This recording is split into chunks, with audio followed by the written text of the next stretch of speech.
i-ready mo na yung ipon mo kasi may bago na namang collection si Flower No! Ang atake nila is very summery, very seashell. Huwag kayo, tingnan nyo, nabubuksan yung gilid nito like, yes! Para siyang lilipad. And meron pa siya mga pa-drawer na ganyan. And hindi lang yun, napasobra pa yung pinadala na naman nila. Hulaan nyo kung anong gagawin natin dito.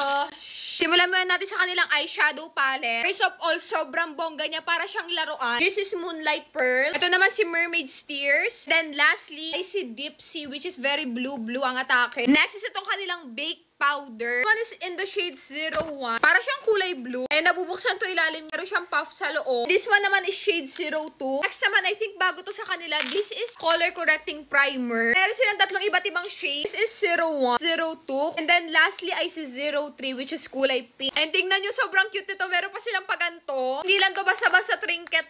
Nabubuksan siyang ganyan. And this is a highlighting balm. Meron silang dalawang shade. Isa nitong white. Tapos isa nitong kulay blue. Next naman, mukha na naman siyang one. This is a dual-ended highlighting stick. Again, dual-ended siya. So, meron siya dito sa side na to. Then, pag pinaligtad mo siyang ganyan, meron na naman ulit siyang bagong mas makapal. And this is available in pink and blue. Siyempre, hindi sila pwede mawalan ng blush. So, yung atake ng blush nila ngayon, meron silang 5 shade. This is 01. Ito naman si 02. Next one ay si 03. This is 04. Then, finally, si 05, yung pinakamaganda sa kanilang lahat. For the lip product naman, kasi sabi ko sa inyo, marami-rami to. Kabase ko na lang sa packaging, meron silang tatlong pink na packaging, tatlong white, and then lastly sa tong tatlong blue na merong perlas sa taas. Meron din pala silang dalawang brush, isang pink at isang blue. Pagdating naman sa salamin, ito yung atake nila. Hindi lang yan, meron pa silang mini version na pwede mong gawing keychain. Think na pa sobra na naman yung pinadala nila kasi meron pa ako isang box dito na punong-puno ng Flower Nose makeup. So, syempre, alam nyo na kung anong gagawin natin dito. Pero anyways, let me know kung gusto nyo i-try natin itong mga products sa to.